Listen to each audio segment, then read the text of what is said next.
Hello and welcome to another edition and the first one of 2026 for Video Games to the Max, episode 476 of the show. I'm your host, Sean Geimer, and joining me here today is Randy Isbell in the co-host seat. What's going on? Listen, I always say that you want to start the year out really poorly, so then it just continues to grow. So Sean's like, I got to get Randy on to start the year, and then the shows are just going to get better from here on out. Also, I just have to say, for those that are listening to the audio version of this podcast, Sean has already made quite the claim with the backdrop for this video version of this podcast, making it look all GTA 6 style. When who knows if GTA 6 is going to come out this year. But it is the biggest game that's supposed to come out this year. This is Will true. it come out this year? This is true. We'll see. But yes, now I need to go back and look. Was this the backdrop for 2025 too? I think I might have made it clear obscure. Maybe. So yes, we are going to do our most anticipated games of 2026. Randy and I both have our top 10. Mark is not here because he had to go deal with some family stuff, but we do have his list, so I'll read it out as long while we do ours. And then we're also going to do gaming predictions for the big three, PC gaming, what's going to happen with the Steam machine, and some kind of general things about the industry as well. And yeah, so we might as well just go ahead and get things started right after this.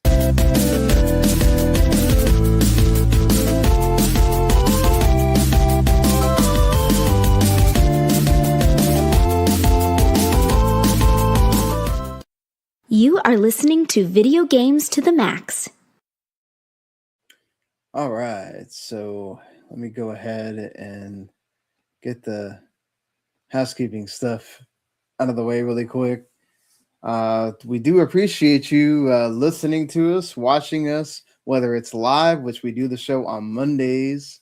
The time varies, but that's why it's good to subscribe to the YouTube channel, the WTO Network, because if you had those notifications set on, you can also personalize it just to Video Games to the Max, like the podcast when it goes live. I know we have a lot of shows that go on, so I understand people don't want to subscribe to the whole thing sometimes, but if you do, you'll know when we go live and you can watch this live while we do this on Mondays. If not, you can always just listen later or watch later on demand. You can listen on podcast, find some Video Games to the Max there.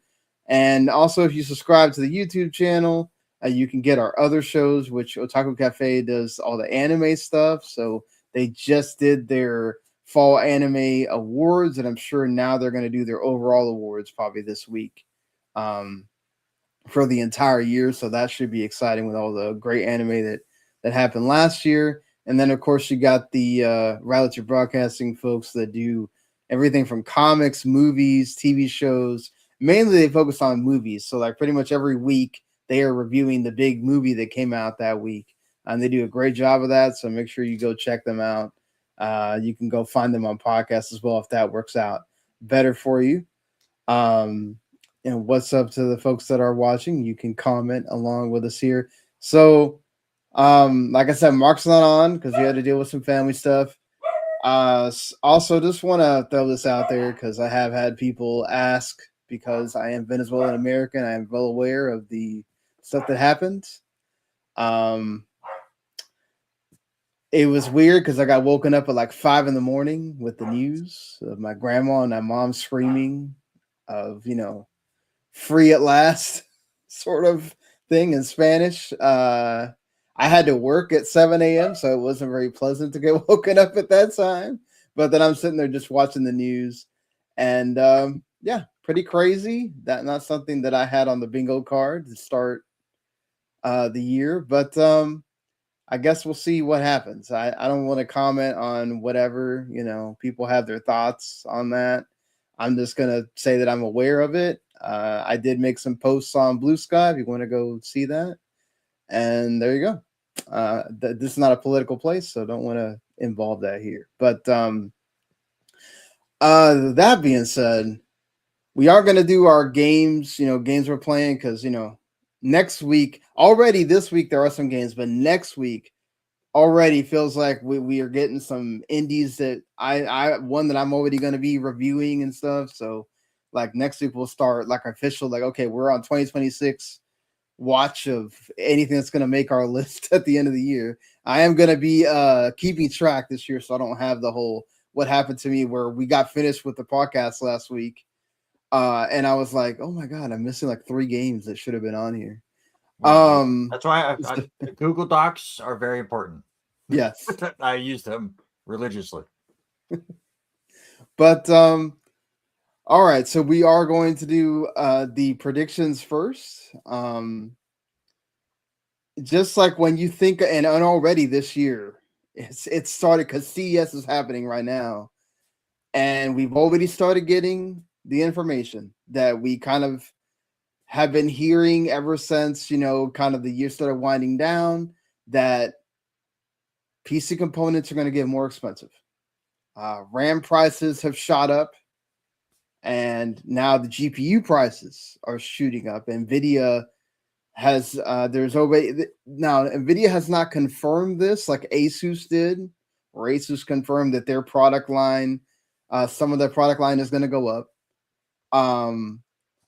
But we don't like, this is just kind of like a report that NVIDIA's GPU prices are going to go up, starting with the 5090, and it's going to go up incrementally month by month until they get to a certain price, which the rumor is they might even go up to $5,000, which is crazy. Absolutely crazy. And of course, this means it's going to affect their entire product line. And they've also now announced, to kind of combat this, is that they're going to restart making the 3060 to kind of try to like have a balance there of like, okay, well, I guess we'll throw you a bone and have a lower SKU. So if it doesn't feel like it's the end of the world, everybody's got to pay these prices, but I'm sure it's still going to be high. This, of course, throws doubt into, does this make Valve wait on the Steam machine, or they just go throw it out there anyway?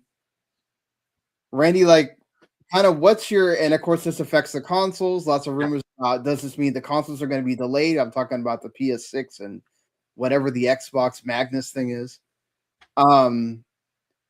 So how do you feel about like going into this year now, knowing that prices are going to go up, mean we could have price increases again for the current consoles that already exist?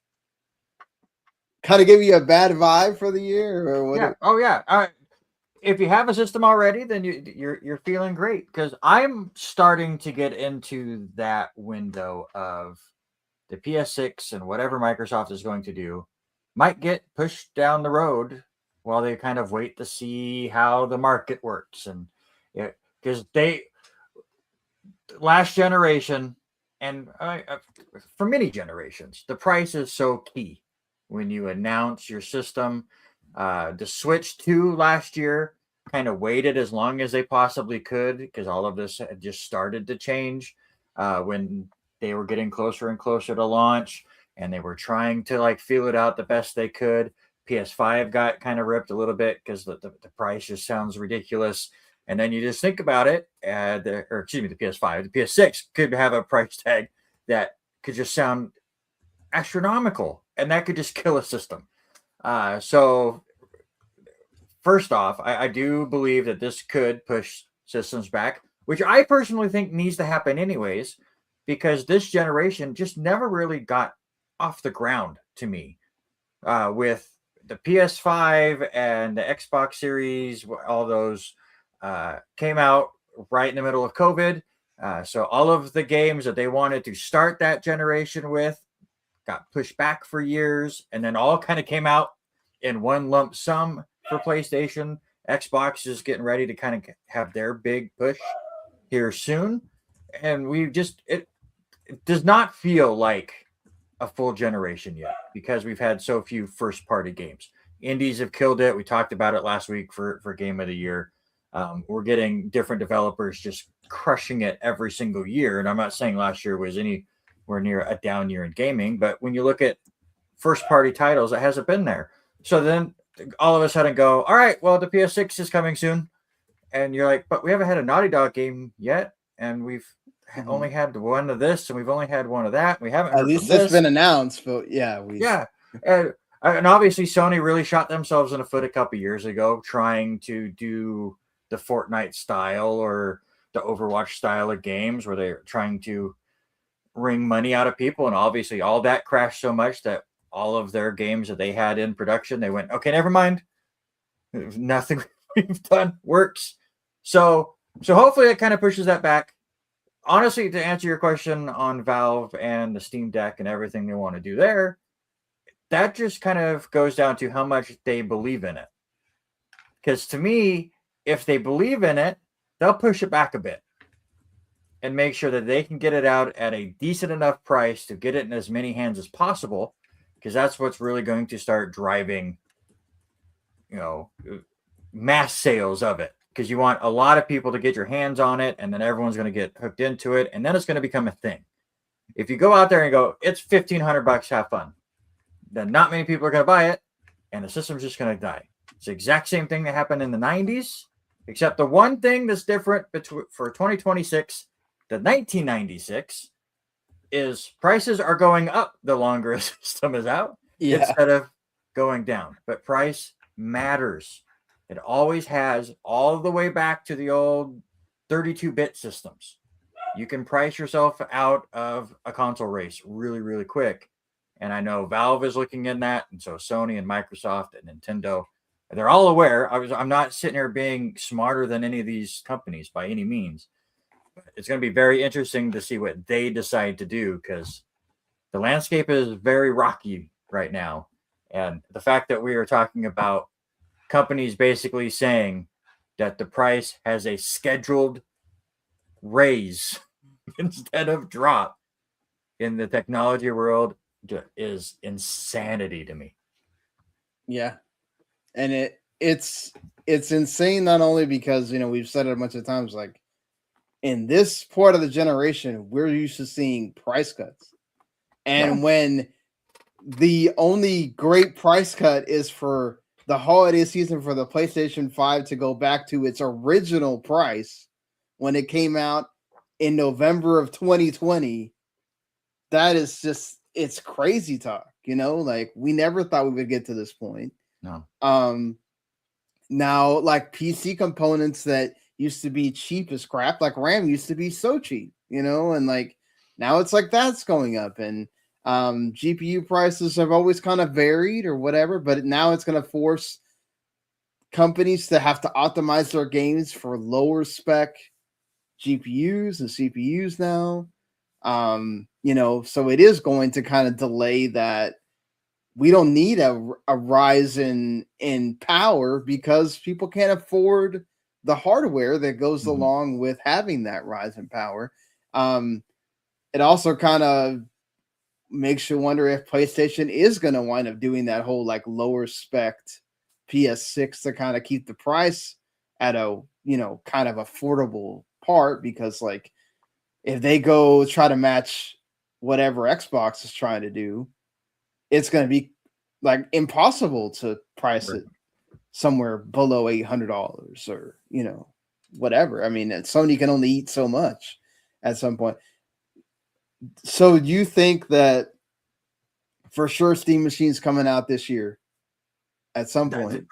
You would hope. But again, if the market says that the only way it can come out is for it to have a 4-digit price tag, I don't see. It does help them a little bit. They don't have to be in stores, so they don't have to do the markup for retail.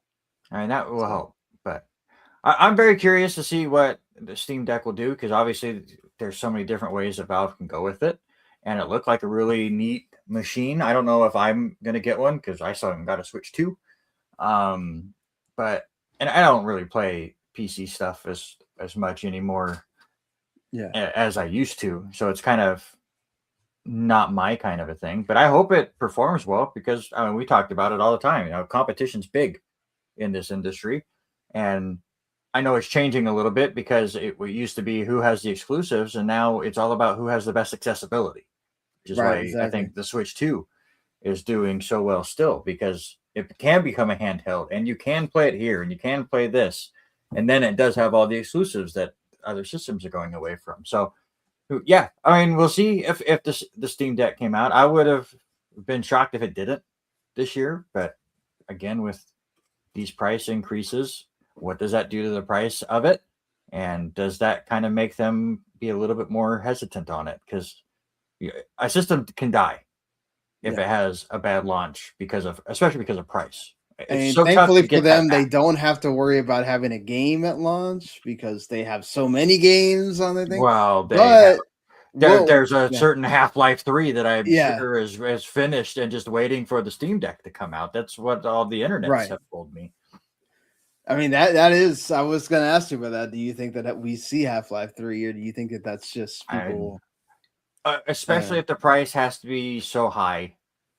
As long as that game has been in the works, as the rumors have been saying, like, that has to be a launch title then for the Steam Deck to try to get people to then buy it, because then you can kind of go, it's Half-Life 3 for $1,200. I mean, that's kind of what Nintendo did, right? It's like, hey, it's Mario Kart. But then that's also like anybody that has a PC. Well, for one, this is an entry level machine. Like most people are not, or it's a like, oh, I really want to just have this thing to be able to play PC games on my TV, and I don't want to have to bring my PC to the living room or have to do some kind of big picture mode or whatever. So it's already kind of a smaller sample size of people. But yeah, I think once you get past that, the idea at first when it was first launched, before we had all this hullabaloo about all the stuff going on, was, could this be $400? Could this be $500? And be way below, the consoles, right? And now it's like, could we possibly get it to what the console prices are, and it's like, for me, for the Steam Deck to really be successful this go around, it has to be under, and that's the other point of, if the prices push it to where it has to be as expensive as a PS5, then I don't see how that becomes the entry level box for PC anymore, because normies are going to look at it and go, nah, it's too expensive. I'll just buy a PlayStation. Like, you have to be able to go, it's cheap enough for you to get it into your room, and then look at Steam, look at this ridiculous marketplace, and then wait until we have a sale and watch us just nickel and dime you for all these games, because you just can't help yourself and you're going to buy the games. I think that's what Valve wants, and that's what Microsoft tried to do with Game Pass. Just get Game Pass, please, and then forget you have it, so we can continue to get your money in for subscriptions. Steam is, we need everybody to get Steam, so then they could look at a Steam deal for the first time ever and go, oh, I'm going to get that, I'm going to get that, I'm going to get that. And next thing you know, you've bought 30 games and you're going to play 2 of them. Right. And then you have this machine that can mostly play like pretty much all your indies. You'll just have issues with the AAA games that if you have a console, you really don't need it for, or whatever, which I was really thinking about it before I got this. Now I have a laptop, which was going to blow the Steam machine out of the water. So it doesn't make any sense for me to buy that. But it's like, before I was really thinking about it, because it's like, man, if this can come in at like $600 and I can play all the indie games that I like to play or whatever, I don't need it to play the AAA games because, I have all the consoles. So, and I understand I'm in a very fortunate position like that. I'm not saying that for people that are watching that only have one console, or they have like an old PC or whatever. Yeah. And honestly, real quick, I mean, it kind of, all of this sucks for me, because I've kind of been hemming and hawing about one of these portable machines, like the ROG LIXs and all that stuff that you see all over the place, because again, I've kind of fallen out with Nintendo a little bit. I just never play the Switch. The controls are just too low for me. Again, like the Pro controller is great, but it's just, for whatever reason, the Switch and I just never connected. So I'd buy a game. I started souring on the thing too, because I mean, I a lot of my review games I got for Switch 2, which helped. It was nice. I had Tactics and Octopath Traveler 0 on Switch 2, and it was nice to be able to take it around and do stuff. But like, aside from Bonanza, I didn't play any of the first party. But the thing is, I love the portability of it. Right. So if I go out of town, which I do a lot for my job, then I end up honestly, I take my Vita more than I take my Switch, to be honest. Yeah. But if I had one of those portable systems, like the Steam Deck or whatever, then I would get so much more mileage out of it. But I kind of missed what it's still the weirdest thing that way back in the day. I don't know if people have heard of him, but Brent Black, who is Brental Floss, used to do the If This Video Game Had Lyrics series for years and years and years. He still does it from time to time. Has actually made a couple of video games now. He came out with a song, said, "Don't buy a console at launch." And just because of all the stuff that's wrong with the consoles, and then they fix it in a year and it's cheaper. And who would have known now that you have to buy the console at launch, or it's going to be $200 more by the time you want to get it the next year. That's me with all of these handheld computers that can play Game Pass and can play Steam and stuff. Like, I missed the launch window. So now if I want to get myself into that space, I have to pay more. And Valve just took out the lowest Steam Deck as well. So like that was their way of raising the prices. Now you have to get essentially the OLED or the more expensive LCD version. Which even then they're still cheaper because obviously they're older hardware. They're still cheaper than the Lenovo Legion 2 and the Xbox ROG Ally X thing. So that is still there, but I agree with you. It's at that point where you're like, well, I might as well just wait for this Steam Deck 2 or if that ever comes out. So the world calms itself down and prices go back to normal. Yeah, that's the thing. I mean, the AI bubble will have to pop first for that to happen. Speaking of needing to calm down, my two cats are needing to calm down right now. They just ran right by me. Thankfully, I'm able to keep mine all outside, so I don't have to deal with that. But yeah, especially the little one we have now tends to go nuts whenever it feels like it. Just so when do you think? Okay, Steam Machine is going to come out. When do you think it comes? It's got it. For me, consoles work best in fall. You kind of get that first launch window out, and then a few months later it can kind of become the Christmas item. Switch 2, I think I still feel it came out a little early, but obviously it worked because it's Nintendo. What was that, June when that came out? Yeah, June. Yeah. To me, August, September just feels perfect. So you get the diehards that'll buy it for the first couple months, and then the reviews can hit in time before parents start getting Christmas shopping done come November.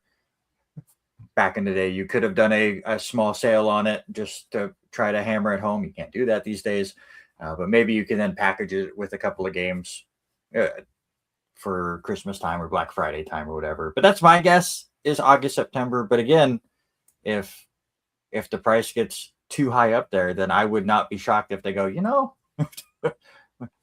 we can just continue to kind of tweak this thing and have it really ready to go come the next year. Yeah, I'm of two minds with it. I do feel like it needs to come out because I feel like, well, I'll get to that later in a second when we talk about the console stuff.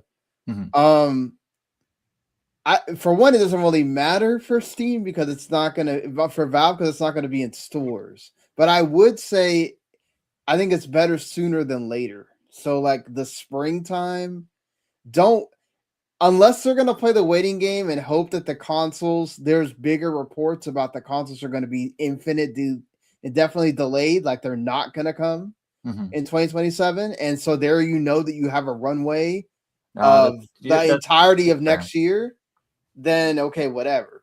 But if that doesn't come, I feel like you need to just go out in the spring because the longer and longer you wait, the bigger chance you have of this stuff costing more and more money.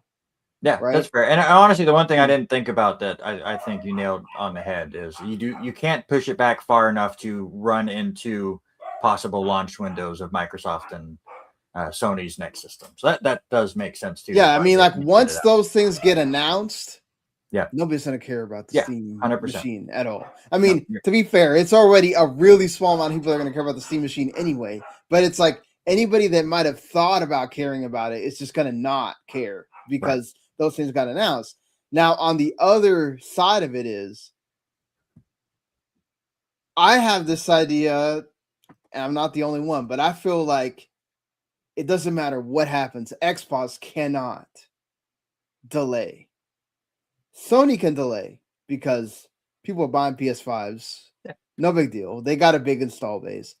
Xbox can, if they care about the console at all, if they care about having this thing be something, you need to take this window where you might have the 1 year head start and go for it. If you don't care about price and all you want to do is say, look, we have a PC that plays Xbox games, and you're going to be able to use Steam and you're going to be able to do all this stuff with it, you need to go out first.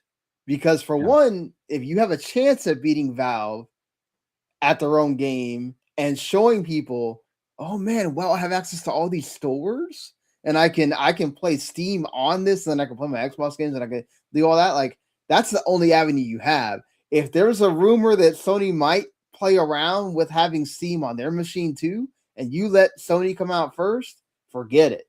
Mm-hmm. Ain't nobody gonna buy the higher price thing. That's gonna, I mean, maybe you're more powerful, but at how much of a more of a cost, right? Yeah. So to me, I feel like Sony can wait if they want to wait to see if they can get the RAM prices, if RAM prices go down, and they can get those bulk orders later. But I feel like Xbox cannot wait. And Microsoft's at that point where they seem to like not care about what things cost. They've already told everybody it's going to be a premium console. So if it's going to be $1,200, then what do you care, right? You're already charging what, $700 something for the Xbox Series X, 600 and 600. No, I think it's like 650 or something like that. But it's ridiculous. It's you're talking about $100 more you can do get the PS5 Pro. Like, it's, so it's crazy. It's all crazy talk. But do you think that we are going to get more increases to the consoles that are already out there? Like, do you think that we're going to 100%. And a lot of it, I think, is going to be exactly what Nintendo tried to do, where they're trying to. Honestly, it almost kind of works out in their favor. If you increase the prices of the Xbox Series X and the PlayStation 5, especially, the Pro, then when the high price for the PS6 and the Xbox, whatever they're going to call it, comes out, it won't hit as hard because you're like, well, look what the PS5 is now, because they've had to raise the prices for it. Nintendo tried to do that where they raised prices the Switch for the Switch, and they raised prices for all the accessories and stuff to try to do everything they could to fix the costs. Well, listen, Conker's coming out. That's going to be a $300 game, and nobody's going to buy that. But everything's going to possibly go up as we get closer and closer to these new systems. But I know it has been now well over 5 years, because it was late 2020 is when the PS5 and the Xbox Series X came out. And I know everyone's like looking at next year for these systems. Personally, I'm not ready. I'm not. I'm not either. I'm at the same place where you are, where we haven't gotten the most out of the PS5 and Xbox Series yet. We don't need them. It's gonna look awesome ray traced and with like DLSS 5 and whatever. Like, it's not gonna look that much better. Like, what are we gonna gain from it? You have to go the accessibility route. You have to make it easier. I liked what Xbox did, even though I don't use their system as much. But with the instant, what's it called, where the game just instantly starts playing that you haven't played. Oh, the smart delivery or whatever, something like that. But it was I haven't played. The quick resume thing. Yeah, the quick resume. Thank you. Yeah. But I haven't played the baseball game that I play on my Xbox in months. I turned that thing on the other day, and it was in the middle of the game. It was still there, ready to go. And it didn't freeze on you? It still worked? No, Wow. I finished the game, and I was like, wow, it's like this stuff like that is really cool, and that's I think what systems need to work on. It's just those cool features that work really well. Sony didn't really have that. They tried to do the cool tips and hints and videos and stuff, and I've never used that in my life. Never either. Yeah. So that they need to come up with cool innovations that way, because like you said, graphics, they're amazing right now. I'm not going to see a big difference. Period. Like, I mean, yes, I'm sure if I looked at a PS5 and a PS5 Pro, you could see the difference. But if we just stayed at this level of graphics, I'd be totally fine. Most of the games that we're going to talk about for the main topic of this show is the exact opposite of good graphics. Yeah, they're games that like you don't need. I don't care. Right. And that's the thing. Like, that's one of the things that show with AAA gaming being where it's at. I mean, it's becoming you're giving people less of a reason to move consoles and move to things, because the things that are winning are the indies. Robert us says congrats to Randy on his NFL team ranking. Season that will never be broken. He's right. Do you know what that record is, by the way? I know it's a video game podcast, but you know what that record what is the record? No. You have as many interceptions this year as the New York Jets defense did. Wow. The Jets went 17 games, 0 defensive interceptions. Damn. That's crazy. You can't take that away from us. There was another team like in the 1930s that did it, but they didn't play 17 games. Yeah, no. 1930 is a whole different game. Hey. And we still only got the second big stupid record. Yeah, somehow the Raiders were worse. But yeah, I mean, moving on to that, we did talk about I definitely think the Switch 2 is going to get price increase. Like that's a no-brainer. They were waiting for the holiday season to go by, and I think once you get past the first quarter, we're going to definitely see it go up. Mm-hmm. But now, are they going to announce it the way that Saros announced their delay? Oh yeah, that's it's just going to pop up. They're not going to make a thing of it. It's like, hey, get the Nintendo Switch for X amount of dollars, but they're not going to act like, hey, we had to raise it. We're sorry. Like Saros just went, hey, we're coming out. What was it? Like February, and the Game Awards is like, hey, we're out in March, and they're like, wait, what? We have a delay now. Why don't you just say, sorry, we're pushing it back a couple weeks? Yeah, I think Nintendo's just going to go, hey, play the new Mario game on the Switch 2. That's $600. I do think they're going to make some kind of social media announcement because they have to. Like, well, that's why they made their social media app. Right? So yeah, I don't think they're going to do it on Nintendo today. That will definitely be a tweet, and then they'll put the PR stuff about it, and then it's like, okay, well, whatever, market conditions or all the stuff ever. I do agree with you, Robert. I think it has to do with the fact that like your biggest game was Donkey Kong Bonanza and a Pokemon that wasn't one of the main series Pokemon. So even though Legends ZA sold well, you also had a Metroid Prime that was kind of, very not. It feels like it got good ratings, but then it feels like it just kind of sunk into the nothingness. I think this year is huge. The rule, right? What is that? You have to have a Mario at launch, or at least in the first year. If you want your system to be successful, Mario has to be there in an actual Mario game, not Mario Kart, in the first year. And you have to have a, generation-defining Legend of Zelda game to launch your system. I can play that on the Wii U. But yes, that is where I was going to go with this. I was going to grab it as a haha, but it's on the other shelf. Of the Nintendo, this is a big year for them. The Switch 2 has to look. They've sold well. They broke records as far as like how quickly they sold, how many they've sold to this point. Like, it's not like the system is doing badly. It's the whole like you're not in the zeitgeist Yeah. right? Nobody's talking about you. It's exactly what Robert said. It's like it came out, everyone was excited, and then everyone, literally all the podcasts I listened to basically went, well, Mario Kart wasn't as good as I thought. Yeah. And then they it dropped off. Everyone, like as you said, Donkey Kong Bonanza got some hype. Metroid got hype until it came out, and then that didn't hit as well as people had hoped. But yeah, they need something. They need their Animal Crossing moment that the Switch had. That like adds a lot of length to their system.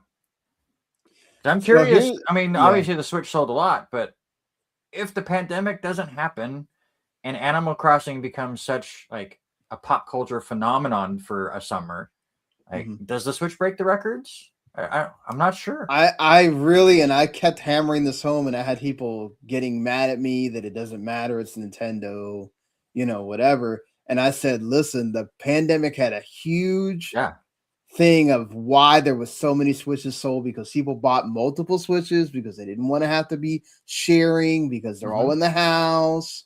Like that matters. And of course you had the perfect game to be in the house, the Animal Crossing, all that, like, look, everybody did well during the pandemic, but Nintendo benefited hugely, and they're not going to have that hand to God, hopefully we don't have that again.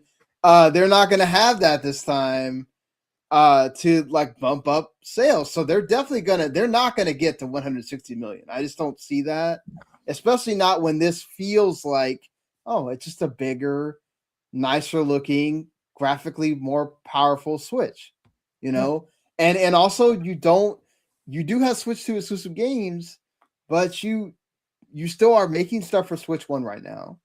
And then also the stuff that's going on, like it makes you wonder of like, do they delay some of these like Switch 2, the big games that are going on, right? But I will say, I mean, I made this joke last year before the Switch 2 came out, and I had to eat crow because obviously it sold way better than I was expecting. But I felt the Switch 2 was going to be very Wii U-ish. Yeah. Because they didn't change the name, and parents are going to look at it and go, well, we already have the Switch. And Nintendo's going, and you can play these games on the Switch. Right. For the most part. And that's what I felt. And obviously they sold a bunch that first year, but you have to be able to ride that momentum. And I continue to say the Wii U gets a bad rap because it didn't sell a lot, but a lot of the best-selling games that came out on the Switch are the Wii U games. Came out on the Wii U, but nobody played them. And that could be the exact same thing for the Switch too. You can have these amazing games that'll come out in a few years, and nobody will play them because they went, well, we already had the Switch. We'll see. Yeah, I would hope so. Like, that's the thing of, I hope for Nintendo's sake, for the people that, as somebody that bought a Switch 2, I want reasons to use my Switch 2, for games that I know I'm not going to be able to review because, we never get Nintendo codes, so whatever. But it's like, here's what they got right now, which there's pretty decent lineup, but you got Animal Crossing New Horizons Switch 2 edition. That's the first one in January. Mario Tennis Fever in February. You got the Virtual Boy going to Switch Online. Nobody cares about that, but it's there. Pokemon Pokopia, that could be pretty big. Pokemon Minecraft, essentially. You've got down the line, there's a Yoshi game, I think, right? You got the Yoshi and the Mysterious Book. You got Fire Emblem Fortune's Weave, which I know is on Mark's list.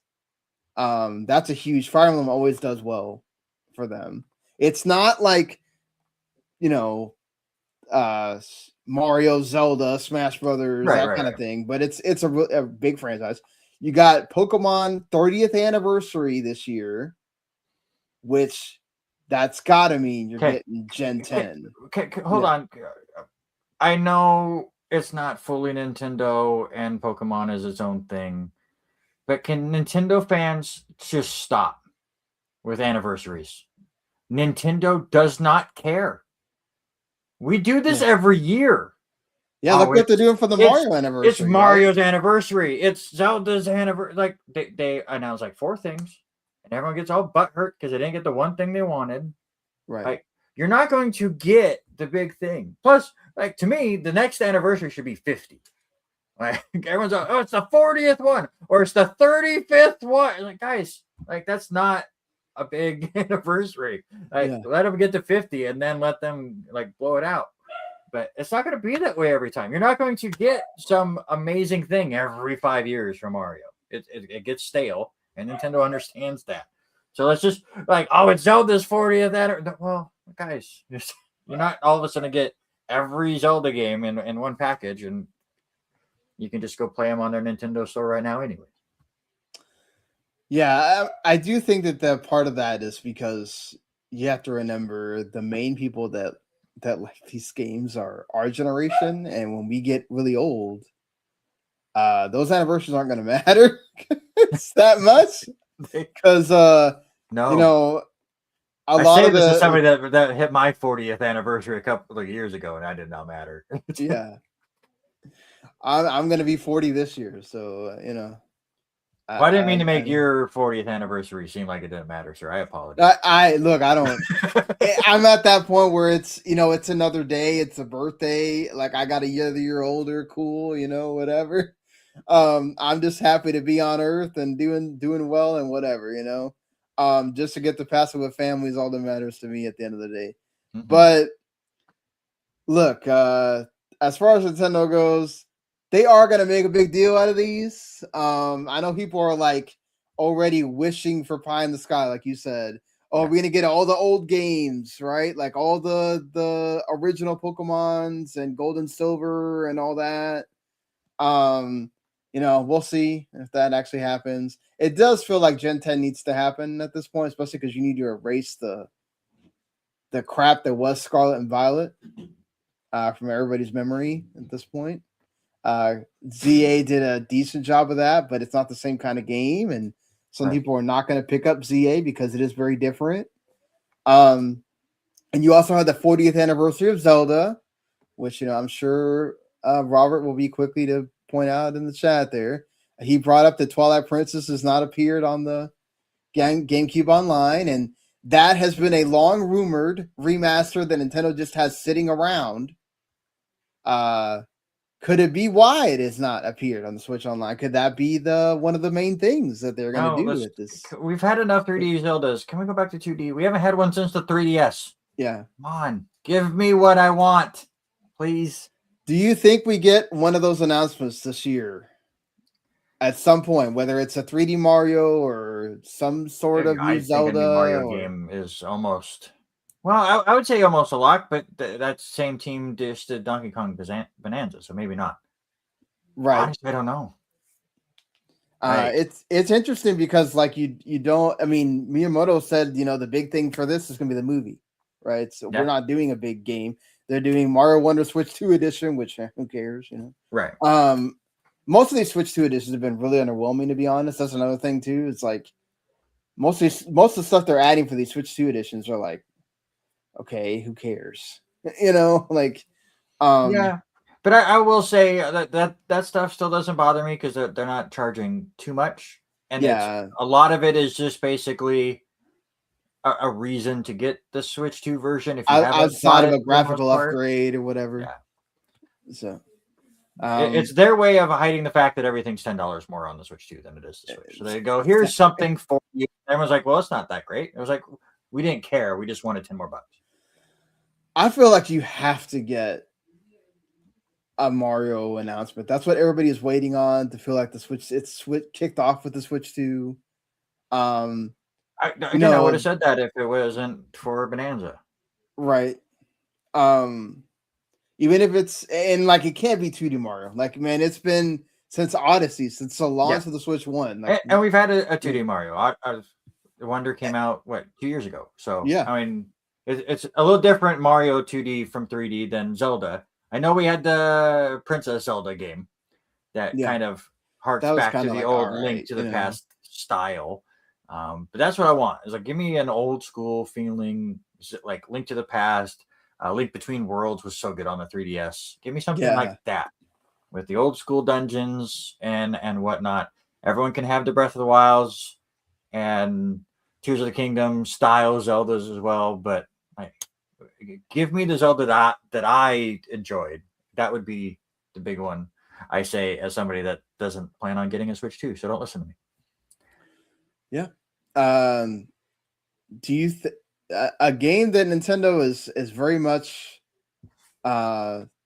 probably really betting on is the From Software Dustbloods game, which is exclusive for the Switch 2. It's still weird. It's still weird to me. Do you think that comes out this year? Because like it feels like they already had to delay Elden Ring to this year, which is crazy. It's an old game. It should have been able to play on the Switch 2, but they had it on I think it was Summer Game Fest. They had it on the floor and it ran like crap. So they had to delay it. And that's another thing. It's like the Switch 2 is new. How do you have games already running like crap on there? And I worry about Dustbloods. Like that's a multiplayer game. Like it has to run well. Yes. That's what makes me believe. I think they will delay it. I don't think it comes out this year to me. Did they say 2026 during the reveal of that? Or are people just hoping? I think people are thinking because it's like, okay, you revealed it. Like there's no way you're gonna announce something and then it's not gonna come out for almost an entire 2 years. Like that seems crazy, Oh, did nobody remembers Elden Ring? Or not Elden Ring, but Elder Scrolls being announced Elder Scrolls 10 years ago? No, I don't think it would come out, but I honestly can't remember if it said 2026 on the trailer or not. I think it's a really cool side project from Software. I don't even think it's their like main focus, but they don't really have. Oh, it's definitely not. Bandai Namco's not even publishing it. Yeah, so it's one of those that we'll finish it as we get there, but this Elden Ring thing's kind of giving us some good money, and and we can go. And they got Night Rain and all that too. I mean, I think definitely we're gonna get Mario Kart World DLC. Yes, yeah, you have to. Another one, just before we move off of Nintendo, another one that I've seen a lot. IGN talked about it in their video as well. Smash Brothers. Do you think that they do Ultimate again, and then just a Switch 2 edition of Ultimate, and then we're gonna add more characters? I don't know. How can you do another one? Yeah. Like, after Ultimate, you can never come out with a Smash Brothers that doesn't have that list ever again. Like, if you come out with a game called Smash Brothers and you don't have the 97 people that you had in Ultimate, unless it's 30 years down the line and somebody else is just bringing it back. You remember this old game from back in the day? And then you bring it back. I get it. But you have to be able to have your entire list of characters and go, all right, now we're going to have the Switch 2 seasons for Smash Brothers. So get excited and get back into it. We allowed him to make his Kirby Air Riders game. so now he's back to work on Smash Brothers. We gave him his break. But no, you cannot come out with a Switch 2 and go, here's Super Smash Brothers, not so Ultimate, with the original 16 characters and no guest characters. No, it's impossible at this point that jar cannot be twisted back on. Yeah, I mean I think the only way you could is if you announce that Sakurai is done and he has nothing to do with the development. Maybe he's consulting at that point, but it's a whole new team. And so therefore then they have to earn. You just can't call it Smash Brothers. Well, but I think you would then have to earn like getting some of these because you don't have the legendary figure behind it, right? No, I would understand why the other companies would back away from it and why you couldn't get the characters back. But I'm just saying, if you make a brand new game, you can't call it Smash Brothers unless everyone is still here, right? Yeah, it worked back in the day with Melee and Brawl because you had a couple of guest characters. That's why Tekken still works with it, where you get a couple guest characters here and there. But when you have Ultimate, where you brought everyone back and then made such a big deal for years of all the guest characters that you brought in, you can't put that back. Is well. You can't then just do a Tekken thing. It's like, well, sorry, Darth Vader's not in this game. Sorry, it's a little different than what Smash Ultimate became.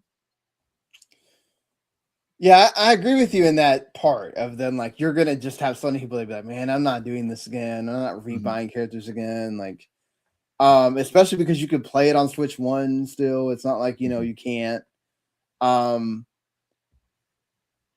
I did see that there was some thought at some point of like some folks talking about, well, maybe they just reboot it and we start all over with, oh, it's just like a roster of 16 and then That's just tough. whatever, and at least not on the Switch 2. If you go that route, you have to skip this generation.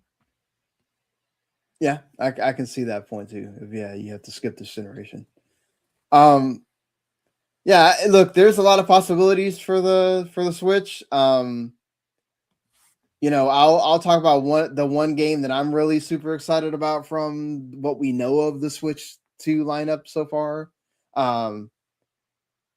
And later when we talk about our games, but I just really think that the Switch 2, also I really hope that we get the Xenoblade announcement.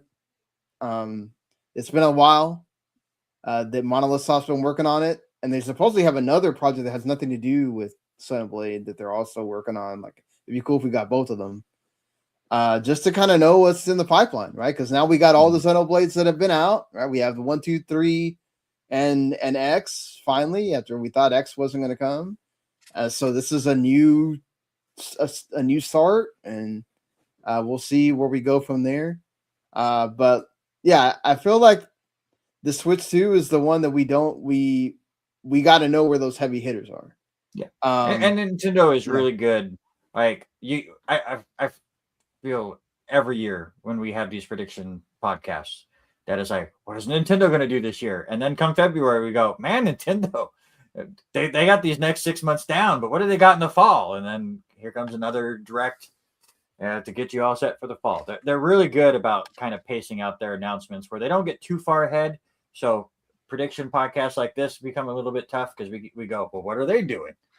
And then here they come with a bunch of stuff. Last year, a little different because we all knew the Switch 2 was getting ready to be announced. And literally, it was like a week after we had our predictions podcast that the Switch 2 got announced. And everyone was able to really see what was coming down the line. So I give it a month. And I think the picture for Nintendo will be a lot more clear. Yeah, definitely. For sure. Once they have that first direct in February, we're going to know a lot more. And I'm assuming we're going to get dates for a lot of the stuff that, they really need the dates for. So, right. But moving on to PlayStation here, the company that you kind of identify the most with. We know that they've got kind of one in the spring and then the one in the fall that we don't know exactly where, in Saros and then Marvel's Wolverine. I don't know how much you played of Returnal. Are you excited for Saros? I've never played Returnal. I'm curious about Saros. Maybe I will dabble with Returnal just to kind of see how it was. Cause I think it's on PlayStation Plus right now, but that's just a game that I just skipped over that year it came out. I don't even know why. I never played the first one. Yeah, I did not either.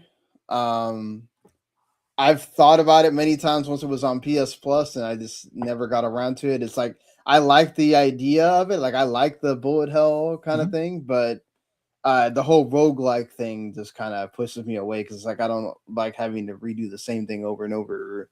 With Hades it works, but other games have been hard. I'd say the same thing, but my number 3 game of the year last year was Ball Pit, which is exactly what you said. Yeah, exactly. It's a roguelike and it turns into a bullet hell when you get to the boss. So the exact same thing. The bigger thing is obviously, does Wolverine actually come out? I guess we also have to tie this in. Does Grand Theft Auto 6 actually come out? Because it will determine what happens with Wolverine. I feel like if Do you think that the idea has always been Wolverine's going to come September, October, and it doesn't matter? Or maybe they had the idea of Wolverine coming in November, and now they have to think about it? Do you think it gets delayed maybe out of 2026 completely? Like, where are you No, I'm hoping for Wolverine come August, September. It seems like the right kind of fit for them. I want to say that's when Spider-Man 1 and 2 both came out, was around that window, or at least my foggy memory believes it to be that way. I know Miles Morales came out launch of PS5, which was a bit later. But it really fits with what you said. You get one in the spring, one in the fall, as far as your two big heavy hitters. You kind of rely on third-party support the rest of the way. And of course, the big one, Grand Theft Auto, is if it hits when it's supposed to, then that will allow you to get everything out of the way. But again, Sony is still reeling from their decision to do all those multiplayer games and try to find their cash cow like Apex Legends and Overwatch and stuff, and watching one after another completely fall apart, and then going, oh crap, we just tied up all of our big studios on all of these different games. Scratch that, please. Let's move on to something else. And then over the next year, you hear, oh, well, we haven't heard from Blue Point forever, but they were working on this one game for years, and then they had to cancel it. Naughty Dog was working on The Last of Us multiplayer and had to toss that away. So they're still reeling from that, because most of their games, or most of their companies, are working on games that we will never see. So they really need Saros to hit well enough come the spring, and then they really need Wolverine to come out in the fall and be that single player game that Sony was known for so long. Their character driven action single player content. Just to go over that for you, Spider-Man 1 was September and Spider-Man 2 was October. Cool. There you go. So I'll go with September. September will be my guess, especially if GTA 6 does not get pushed out. You want to be able, because again, Wolverine is not a game that you need a big window for. It's not multiplayer, so you don't need it to stretch out long. You just need, hey, here's 2 months. Come in, hop in. It's a 10 to 20 hour experience, unless you want to go for the platinum. Enjoy it while you do, and then move on to GTA 6 when it comes out. Yeah, I definitely think that Sony can't wait forever to announce that. Like, maybe I do think, if Take-Two's going to delay it out of 2026, so Grand Theft Auto, which they could definitely do that. I mean, it doesn't really matter when Grand Theft Auto 6 comes out. It is going to be, it will make $1 billion. The event of the year, whatever, when it does. If they want to delay it again to May 2027, they could do that. People are going to get upset, but it's whatever, and I think that would open the window. But I think if they do that, they're going to announce it like September, October, whatever. Maybe August, like around like Gamescom time or whatnot. They're not going to wait until like the week before and go, oh, I'm sorry, we're going to delay now. Right? I mean, you think about this. We know it's in November now instead of, what was it, June? May, yeah. Or was it, May, like a month ago. So they weren't even close to May. And they went, guys, we got a little ahead of ourselves. And especially now that they know, like, it didn't cause this big commotion with the stocks or whatever either, that they can delay it. People would just keep waiting, right? But I do think that it affects everything that's announced, going around there. When we get to Xbox, it's even a bigger deal for them because they have more games. But that's like my question with Sony is the only other games that we kind of know about as far as like sort of first party inclined, right? Well, Marathon is first party because they own Bungie. That is supposed to be coming at some point between like March, April, something like that. You got For Loop, which is that Bad Robots, like Left 4 Dead like game that they showed off at Game Awards. And then you got the Marvel Tokon Fighting Souls, which that looks great. Every time they've shown it, it looks really cool. Where do you think like these are gonna? I feel like Tokon Fighting Souls is gonna do what they wanted to do. I feel like that's gonna do great.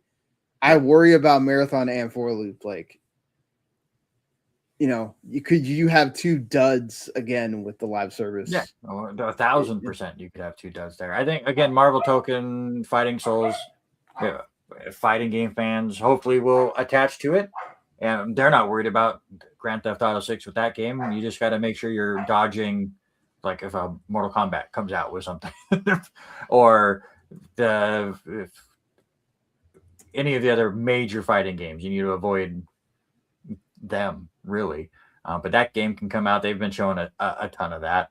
Marathon and For Loop are not my kind of games. I honestly don't care when they come out. And I hope they do well, because Sony needs a win. They haven't, especially these multiplayer games. It's like Helldivers, and that's it. And right. And Helldivers was a win for a bit. Like, it was hot for 3 months, and then I never heard another peep about that game. So Sony has, for the most part, when Helldivers is your biggest success in that market, it's not gone the way that they had originally planned out 4 years ago. So they need at least one of these to hit. And if one's going to hit, I would bet on Marathon, because it is from the Bungie people, and hopefully they make that work. But I don't remember the last time I heard anything from that game. Yeah, it's been a cavalcade of bad news for Marathon, and that beta that they had after the whole debacle with the stolen art and whatever didn't go well. And then they've had the second playtest, which seems to be kind of like getting things back on track, but it's still that whole, outside of like the people that are hardcore, like Destiny players, like hardcore Bungie people, it still feels like you're getting a lot of people that are not sold on it at all. And now that you have even more options of Battlefield 6 and Arc Raiders out there, I don't know. It doesn't bode well for Bungie. I know people were kind of saying, oh, well, we should let them come out first and kind of get that wave, and then people are going to be itching for that new game. And it's like, everybody says that, and then they just stick with the same game that they're still playing, so yeah. They all say that, and then Concord happens. Exactly. That's the first thing people said when Highguard got shown at the Game Awards was Concord 2. Good luck to that game. Yeah. Best of luck. That's coming out this month at the end of the month, January 26th. We'll see how that does. But that's the kind of, and to bring this up, to stay on that thing, the only other two games that we kind of know, aside from the NCSoft Horizon thing, and the Ratchet and Clank like mobile game or whatever, which I'm sure you were disappointed to find out that exists. It won't be played by me, so that's fine. Is the Gorilla Horizon multiplayer game and Fair Games, which we've heard nothing about either. We've seen Fair Games once, that was it, and then the Horizon multiplayer game, it's been a rumor that we know exists. They have confirmed it exists, and then that's it. Like, I think if there's one game that could do well, it's the Horizon one, because that series has sold incredibly well. Every time everybody says, "Oh, but it's not a big deal," it sells. Did the VR game for Horizon? Call the Mountain. Obviously those sold decent. Yeah, but the PSVR 2 itself hasn't sold. Yeah, it's on the PSVR 2, so you can't sell blockbusters on it by any means. But right. I don't know whatever happened to that rumored 2D God of War game. Like, can we throw that in here somewhere? Is that getting close enough to being complete? I'd be totally fine. Yeah, with something like that. How fast can Blue Point turn around and do something after you kind of toss them off of whatever the heck they were working on? Are we getting those God of War remasters finally because of the show being kind of more in a full production? Yeah, we're kind of at that point where Sony, again, not a lot came out last year. Not a lot's looking like it's going to be big this year. So how much do they care about first-party game sales compared to get the systems out? Like Nintendo kind of went through that same lull and threw out a bunch of remasters and collections and stuff to kind of band-aid what they were going through, and then the next thing you know, they were coming out with a bunch of stuff. So is that what Sony's going to do, or they're just going to go, hey, just play this other fantastic game on our system, and we'll be totally happy? Yeah, and the only other big exclusives they have, the third-party ones, are Nioh 3 and Phantom Blade 0. Two other games that aren't my thing, but yeah, I'm excited about Phantom Blade 0 a little bit. Nioh 3, I don't care. Mhm. That's more of a Mark and Yen's Mhm. thing, but I'm kind of believing the hype on Phantom Blade 0, but we'll see when it comes out. It could definitely be another First Berserker Kazan where people were really hyped about it and then it did nothing. So we'll see, but that's coming out in September. Definitely a long time for that. The last of the consoles here, Xbox, the one that's not so much caring about whether it's a console or not at this point. I feel like if there's anybody more likely to increase prices on stuff, it would be Xbox. Like, they've already increased the price of their console so many times. Like, what do they care to do it again? Can they survive another price increase on Game Pass, though? No. I don't think so either. I feel like the I think $30 they're right on was that edge. Yeah. That's exactly where I am. Like, you make it, I think you could do like a couple dollars. I think when you get past 35, that's when it's like, no, man. You're talking Unless you're about coming out with a big release every year, and you can sell I mean, it. but Well, you can get they it for $70, are. or you can get it for this. They are, but the problem is that it's not just that. It's if games don't go to $80, that you're not getting the deal that you were getting. Like right now, it's still kind of like a deal, right? Because it's still $40 less than what you would pay. So you could still have it for 2 months, beat the game, and then you still save like what $10, right? $15 or whatever. So like, it's still in that, and then they are providing a lot more games. Like, it seems like they are at least providing one big indie, and then you have, with their cadence of games that are coming out, you have enough stuff now where it's like you could say, okay, well, this is worth $30. And if you look at this year, because they're celebrating, what is it, 20th anniversary of Xbox? 25? 25, Yeah. That's right. You have the big four, right? Fable, Forza Horizon 6, Gears E-Day, and then the Halo campaign Evolved, the remake of Halo 1. And then you also have Clockwork Revolution, which looked really great at the summer game, their Game Fest thing. This is where I think GTA 6 affects more. Is where do you have the timeline to put all of these games out, and none of them can come out in November? Because this year, November, they stacked it to the point where I felt like Keeper got absolutely destroyed because you had Ninja Gaiden 4 and I can't remember the other game come out. Outer Worlds 2. Outer Worlds 2. Everyone forgot about too. My wife played it, but it got completely. But Outer Worlds 2 is probably the only one that got some kind of buzz out of the stuff that came out last year. I think Avowed got for a little bit because there was like nothing else out at that point. But April, South of Midnight got swallowed by Elder Scrolls Oblivion remaster getting shadow dropped, and then Clair Obscur. I was gonna say Expedition was a big one too. Yeah, and then like November, you had Call of Duty. October. I'm sorry, October is where they did the triple release, and then they had Call of Duty like 2 weeks later, and it's like okay, well, that stuff kind of just all came and went. Call of Duty wasn't good for them last year. That's another thing too. Like if you're gonna Call of Duty, do you think that this, with what happened with the announcement that they made, do you think this could be the year where they go, Man, we got Grand Theft Auto 6 coming in our window. We have other games that we need to put out. Do we delay it? Do we just not have one?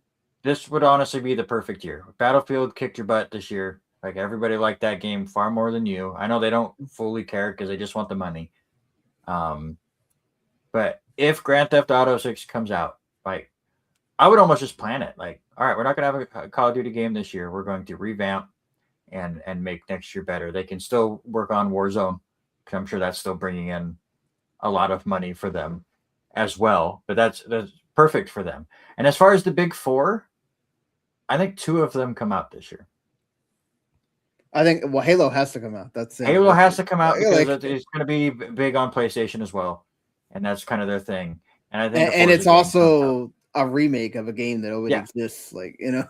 And it's going to be the easiest one out of all of these games to make. And I think Forza comes out. Forza is the spring. I think that's coming out like April.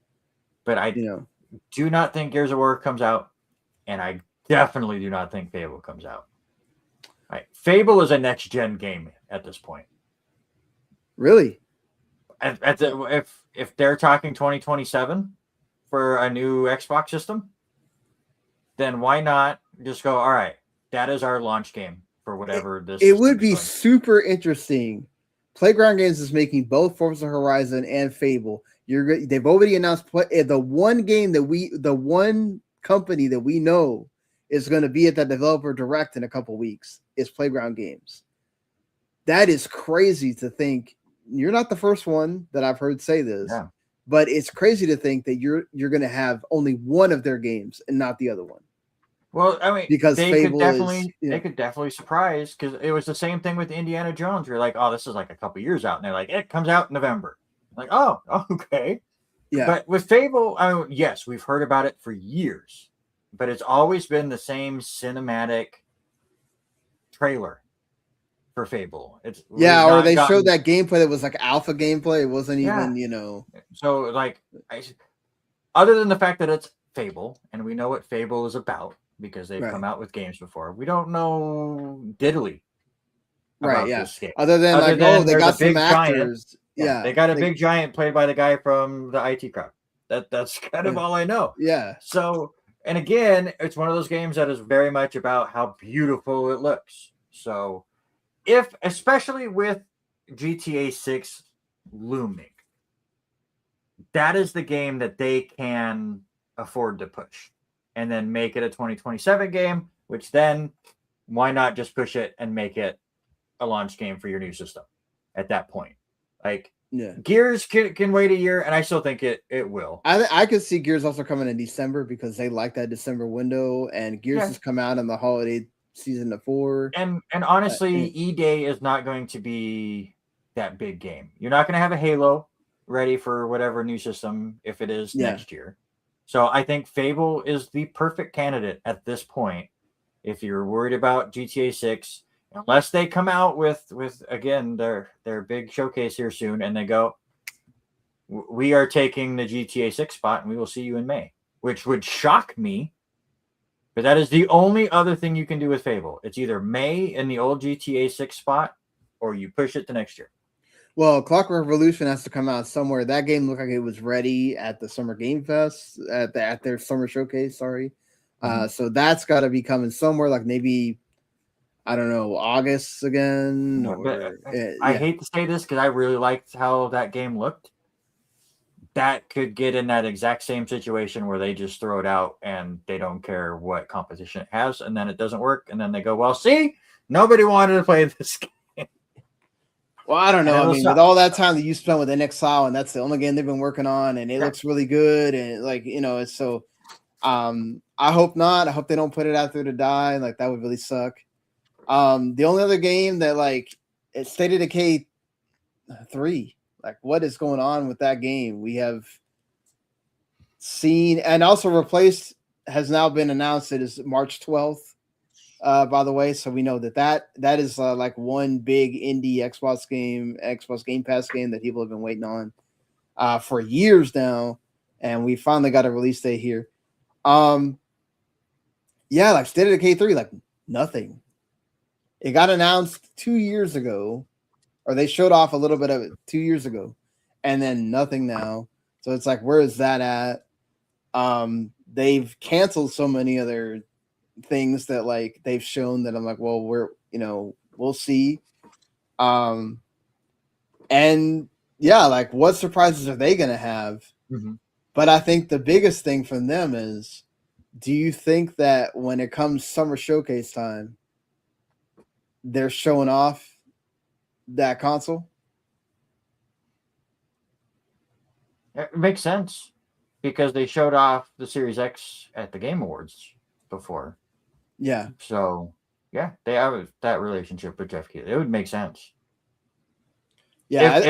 If that's coming out next year, you either do it at or at Summer Game Fest, or maybe you wait for Game Awards. But that all kind of depends on if the big four are coming out. You have to delay announcing this new system until all those come out, if you're planning on them coming out before the new system. Right. At least as long as you possibly can. Yeah, I think we do see something with it, even if it's just like, okay, here's the specs, or here's kind of like what it's going to be able to do. You know, you would assume that at that point they have that full screen experience much more fleshed out, and they're going to be able to kind of show you some of the little tricks and things that it's going to be able to do. I think that is important. Again, you need to kind of get that out the door. You don't want to be waiting around to see what Sony's going to do, even though they're going to be much more traditional console based. But yeah, if they're just going to decide to delay everything, then maybe you just don't say anything. Yeah. But I mean, we'll see, I guess, when it gets closer to that. But that is going to be kind of a looming thing. I think more so it's than the clever. You can't delay a game if you don't say the release date. Exactly. That's true. Very much like Elder Scrolls. Yeah. 6. It'll come out when it's ready. It'll come out whenever, But all right, we've done our kind of like talking about what the big three are gonna do. Is Grand Theft Auto coming or not? Which officially you feel like it's coming, right? It's gonna hit that date, or you think it's gonna get delayed? I do believe that at least the story mode of GTA 6 will release whatever day it was, November 19th. Number 19, yeah. They could do the same thing as 5 and push multiplayer back a month or whatever. That's what they did before. They did the story, and then a month later, online came out, and then 6 months later, you could actually play online because it didn't suck more. It was a rough launch for multiplayer, even though they delayed it. Yeah, but I'm very excited to see what they finally show off and what you can do in that game, because I was actually talking with Wes yesterday about it. It was like GTA 5 was one of those games that the story was wild and over the top. It was the first GTA game I think I've ever finished. And even on top of it, there were 9 billion things to do in that game. And then they just crushed it with the online, with the stuff that they added. And you and I could play GTA 5 online right now and both play for 10 hours and not do the same style of gameplay once. It's how much they added to GTA 5. You're not wrong there. That's true. I mean, part of me is leaning to getting delayed again. Last year I was adamant that it was going to get delayed. Yeah. That's why I didn't even have it. I had it on my okay, it is number 1, but I don't think it's coming. I'm kind of leaning towards that again, but I'm going to say it is going to come out just because, man, it's been a while, man. People are waiting. People are getting antsy for this. They want to see more. The fact that they haven't shown anything aside from that trailer is kind of worrisome, but they got the whole year to do that. So yeah, and I want to say they did that with 5 too. They had that trailer of where it's coming out, and then it was 2 months, 3 months maybe before the game's release date, where they came out with the here is Grand Theft Auto 5, and it was just insane, all the stuff you could do. Yeah, for sure. Before we get to our like games that we're super excited about. Mhm. The one game that you and I both are probably more excited about than any that we know is not coming this year, but it would make my entire year if we get a trailer, if we hear something. Final Fantasy VII Part 3. God, how is that not a Game Awards? I was so ready. Yeah, me too. I was so ready for that to be there. They gotta have something this year, right? They gotta have a An trailer. They announcement have for to sure. have The game's not coming out this year by any means. I don't think either of us are trying to trick ourselves into that. But they've got to announce it with the name here soon-ish. Maybe a big game trailer come Summer Game Fest. So I was gonna say this. Do you think State of Play or Summer Game Fest? Maybe first reveal with the State of Play, and then the big trailer, like the first big story trailer at Summer Game Fest. I'm with Maximilian, dude, that this game comes out January, February of 2027. Agree. Yeah. Same thing with the Rebirth. It's gonna come around that Yeah. time. And then again, haha, anniversaries, but 30th anniversary of Final Fantasy VII and all that stuff. Finish the trilogy on that year. They like to have their Final Fantasy remake trilogy games come out early. I know Remake came out, was it June? But it was April. Remake April, was but it the was same time around, like almost close to the pandemic. Yeah, but it was supposed to be February, and then it got delayed, and then it became a pandemic game, and then everything all works together. You had the whatchamacallit, the 7 the Zack game in December of the year that it came out or whatever. Yeah, Crisis Core reunion. Yeah, exactly. Crisis Core yeah. reunion. So like they love that time. That like time of somewhere between November-ish and Final Fantasy 15 came out in November, but that thing got delayed a bunch of times. I believe January, February of 2027 for when that comes out. So within the next 2 months, we get the reveal trailer with the name, maybe a date if they want to get spicy with it, and the big story trailer, and then at least the date then for. And we know Nojima's working on a second book as well that's gonna make the lore even wider. The lore is always nutty. So, we'll see. I really want them to announce something. Don't know if we're gonna get anything else Final Fantasy related. There's still the whole idea of could we get the Final Fantasy 9 remake remaster? I don't know. That's the anniversary time passed already, but is that the one Nvidia leak that was actually fake out of the whole thing? I think it's. I don't think it was fake. I think it's true that they were working on it. They were working on it, and then it just didn't. It didn't pan out for some reason or another. No. We'll see, I guess, but yeah, that's one for sure that we'll have to kind of pay attention to. We are going to talk about Square Enix a few times on here, so they do have games that they're working on. Also, we kind of need to know what the heck's going on with Dragon Quest 12. That game is Dragon Warrior. I refuse to call it Dragon Quest ever. I'm old and American. It's Dragon Warrior, people. Okay. But yeah, man, like I guess let's go ahead and get into it. Do you have any honorable mentions, games that you're excited about that you don't think are going to come out? Let's go ahead and throw that out there. I have 3 honorable mentions, and I have 3 games that would make the list if I had any faith that they were coming out this year. I just don't believe it. The 3 games that I don't think are coming out this year that if they do, man, they would be high up on my list. Of course, Bradley the Badger, which we saw at Game Awards. That game looks phenomenal and right up my alley as far as the humor and stuff goes. I don't think Uber Team is quite ready for Silent Hill Remake. It was just a couple of years ago for Silent Hill 2, so I don't think that's quite ready. The turnaround could be pretty decent, but they just came out with Chronos as well.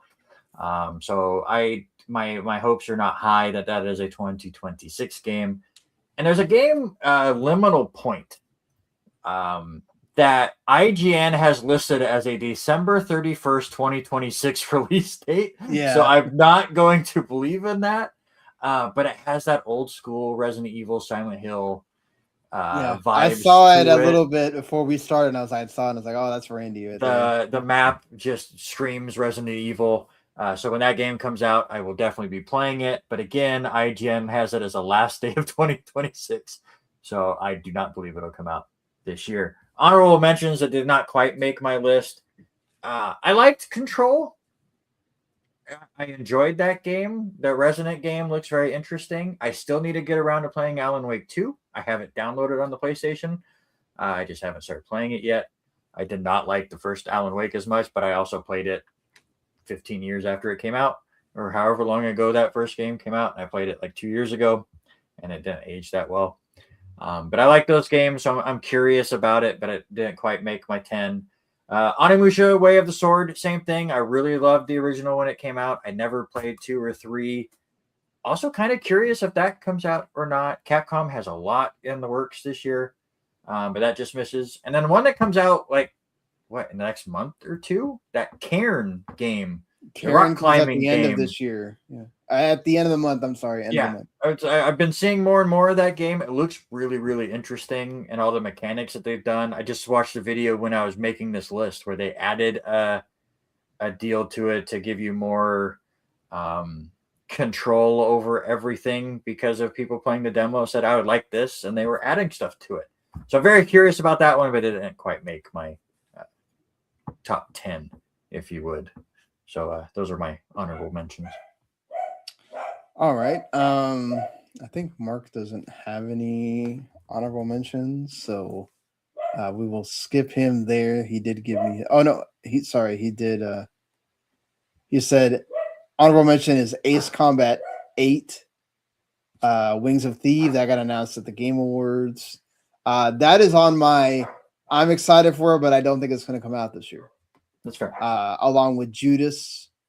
Yeah, I didn't even put it on mine. That was on my list last year, and I never heard a word. Same thing. It was on my list last year, and also on my list last year. I think is also going to continue to not be coming out is Marvel 1943: Rise of Hydra, the Captain America Black Panther game. Honorable mentions for me. There's a few. Slay the Spire 2. I love Slay the Spire. One of my favorite games. That I will go back to still and play here and there. That's supposed to be coming like spring this year in early access, so I'm excited to try that out. Dragon Quest VII Reimagined looks great. They just came out with the opening movie today, and they announced that there's a demo coming out on Wednesday that will, if you play it, you get progress to the actual game. This comes out February 5th. I got through like half of the 3DS game, but that game is like notoriously super long. So I'm hoping that whatever they cut out of this, whatever makes this a bit more malleable. And no, they added another 15 hours. Don't worry. Yeah. Still, it's one that I'm looking forward to just because it looks good. And, I like having the Dragon Quest games and enjoying them here and there. So, it is what it is. Another honorable mention for me, Planet Lana 2. I love the first Planet of Lana. So the fact that we're getting the second one already is pretty great, and it looks really great. So also Gears E-Day, huge fan of Gears. If that comes, that's another one that's like I don't know if it's gonna come out or not. So it is kind of like whatever it is. And one more is that Mouse PI for Hire. That almost made it. That again, I was trying to keep my honorable mentions down a little bit, so I kind of got bumped from my honorable mentions. It looks interesting.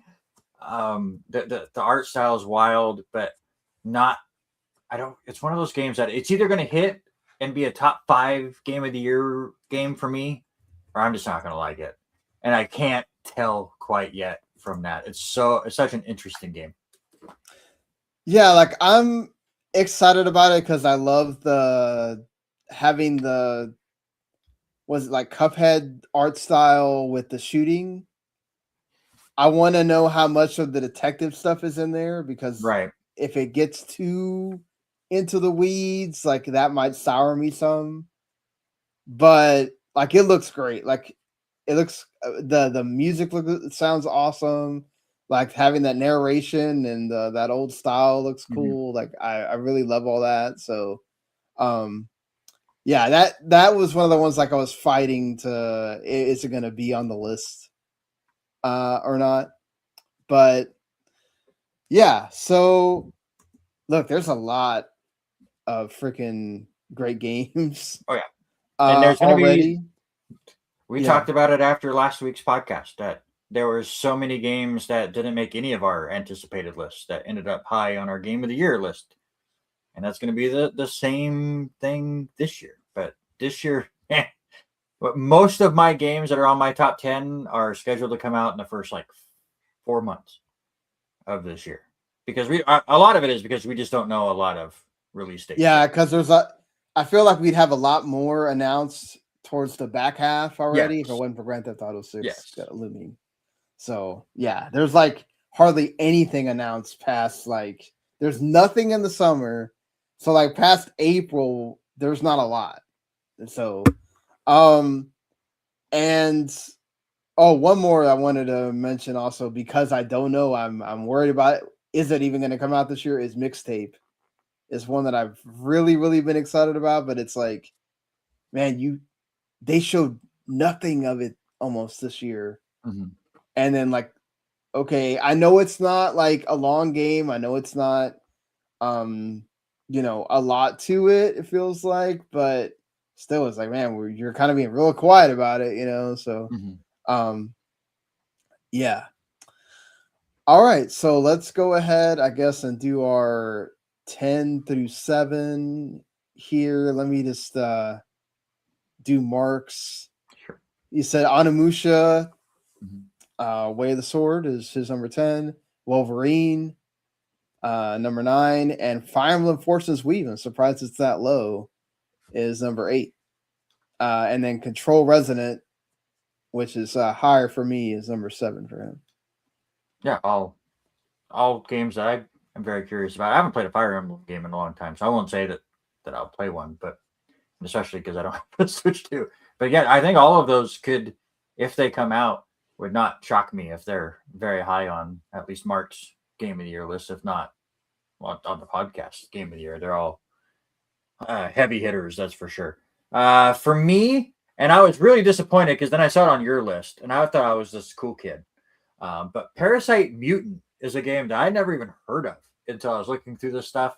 Obviously, it's a Parasite Eve clone, and you look it up, and it looks identical to Parasite Eve. And the big thing for me is a demo comes out tomorrow for it. Awesome. So I'm going to have a chance to at least check it out and see. There's no release date that I have seen. Maybe it's going to be announced soon after this whole demo deal. And I found out through all this research, thanks to our buddy Wes, that it's not the only Parasite Eve clone that's in the works. Because I asked him if he'd heard about it, and his was a completely different game. I'm scrolling up real quick. 45 Parabellum Bloodhound is a game that's very Parasite Eve-like. I don't think that comes out this year. I think it has only come out with one trailer, but that game looks far more like a PS1 version of Parasite Eve as well, and kind of nails that aesthetic. And just go, if you like the Parasite Eve games, go watch that trailer with audio because it has music to it that is absolutely insane. But yeah, you see this if you're watching the video version of this podcast. This is Parasite Eve. There's so much to this, and they don't even hide it because they put Parasite in the title. So I will be checking out the demo and hopefully it hits. And this will be a very anticipated game for me this year. Number 9, which I don't know if it gets up higher on Mark's list a little bit later, but Scott Pilgrim EX, which I'm hoping that is not on Mark's list at all. But again, is it a game that comes out this year? We will see. Yeah. But we all loved the old Scott Pilgrim versus the World game. I know we all tried to play it one day, and it had just come out, and the server absolutely did not allow us to, and then we just never went back to it. But this one is made by the same people that did Shredder's Revenge, which I absolutely loved, and Cosmic Invasion, which I did not get a chance to play this year. But you had it with Scott Pilgrim, and I'm very, very excited for whenever this game comes out to get a chance to play it. You've already talked about my number 8 a little bit when we're talking about Xbox, but Replaced is my number 8. I didn't realize that it did not have a release date yet. So when I was doing my research, I'm like, all right, cool. It comes out in March. And that was news to you. But Replaced was one of those really artsy 2D games that looks phenomenal. That's right up my alley. And just to go right with it, my number 7 is Reanimal, which, of course, is by the creators of Little Nightmares 1 and 2. Little Nightmares 3 was a disappointment to me this year, so makes me even more excited to see what the actual Little Nightmares people have up their sleeve. And again, so Replaced comes out in March. Reanimal is a February 13th release, so I already have some big games early on this year, and this just has the vibe. It's like a bigger version of Little Nightmares for Reanimal. I'm excited to see what they can. I do like that they have the co-op option. So my son, who has gotten very much into the Little Nightmares world and has played the first 2, I think he and I will probably play that game together.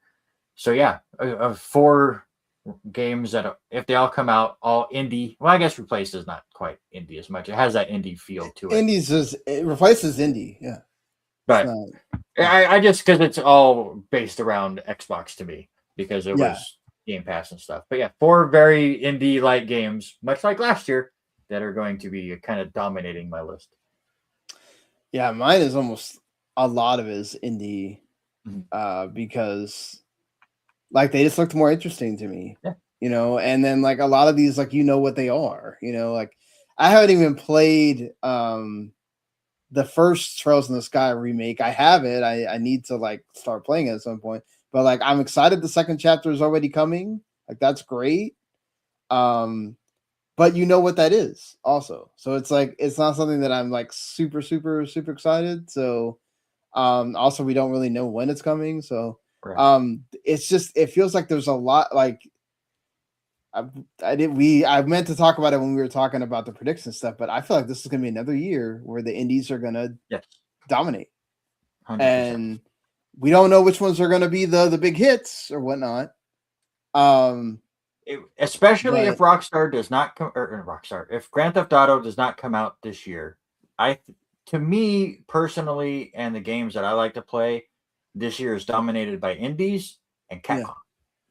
Yeah, Capcom has a lot of stuff coming this year for sure. Pragmata, which I'm not, is that on your list? It is on my list. Okay, yeah, because Mark does not have it on his. It's not on mine. It's there. Like I'm gonna play the demo now that I can my this laptop can play it to see if I get excited for it. It kind of looks interesting. Just we'll the amount of people that went like that demo was shocking. I haven't played it yet, but but the amount of people that have said I was interested about the game and now the demo has me sold, has me very excited that that's great to work out. All right, so for me, I'm a huge Suda51 fan. I love all his games, Lollipop Chainsaw, Shadow of the Dams, all that. So he's making a new game, Romeo's the Dead Man. I am there. Day 1, February 11th, that comes out. I am so I'm excited for this, and then also the fact that like the way that they did the trailer, you don't know what it is until later. It becomes kind of obvious that it's a Suda game because it's just so silly. But I feel like we said this last year, is this the best February of all time for releases? Because last year was pretty fire too. But all of a sudden, like for how many years was it that, like, all right, we have to wait till like April, May before you get any games, and then they go quiet again for the summer. Like, no, like February is such a banger month. So many good games are coming out. And even like late January has started to become like, we got to put some games in there. And they have that this year with like Code Vein 2 and Karen comes around then, and it's like, and then you got February just blowing up with stuff. This game is so silly. But I just, I'm excited. I'm excited to see what crazy stuff is going to be in that game, and it's going to be oodles of fun. So that's the important part. For me, a game that like really flew under my radar until I started really like looking into it. As I kind of start the year, always kind of looking at the things that I might want to review and stuff like that. It's a game. It's an indie game called 1348 X Voto or Vado. They first kind of showed it off at like the Future Games show, and it's like set in medieval times, like 14th century in Italy, but like the swordplay is like motion captured, and you have like sort of like a action game type swordplay with like the medieval setting. It's not Kingdom Come Deliverance, like ridiculous. Oh my God, we're like living in it. There's a story to this, and it looks really awesome. So. Like, it's gorgeous. Yeah. So like I am I'm kind of hyped to play this after I saw it, and I was like, oh, you tell me that this swordplay looks great? Like, yeah, go for it, man. I'm totally down. So yeah, that's my number 9. My number 8 is I didn't mention Rhythm Heaven. I forgot. Also, my honorable mentions there. That's the one Nintendo game that I'm kind of excited about. Rhythm Heaven Groove. Rhythm Heaven coming back finally for Switch 2. But there's another rhythm game that's also an RPG that Annapurna announced at one of their Annapurna things called People of Note. That's like a turn-based RPG with like rhythm gameplay, and the like story is kind of unique as well. So I was kind of like, you know what, I'm kind of hyped because it's looks different than other stuff that you would normally see, so again, like, props to these indie teams that are making stuff that, like, who would ever think to put a turn-based gameplay with rhythm stuff in it? Like, nobody really. So, props to them for doing it. Excited about it. And number 7 is the next game from the Crosscode devs, Alabasta Dawn. Oh, we lost Sean. Sean was so excited about his game, she left, and now he's left me here. I love just to talk about all this stuff. Sean, don't leave me again, man. I got nervous. I knocked myself out of the studio. You were so excited about this game. Yeah, so Alabasta Dawn, there's a demo out on Steam if you want to play it. So it's the next game from the Crosscode devs, but it's like so much more. It's a lot bigger, and like there's more kind of to it. It's like more kind of like open worldish with like an isometric view. And I played the demo some, and I liked a lot of what I played. I'm excited by getting to play more of it, and getting to play like the actual like full sort of release of it. And I think anybody that liked Crosscode a lot, I think you're going to be like right at home with this here, because it has a lot of the same like great art style. You have different attacks, stuff like that as well. And you get to hold, I think, like 2 different weapons. It's a really fun game. Just dodging around and doing fun stuff. So yeah, that's my 7 through 10 there.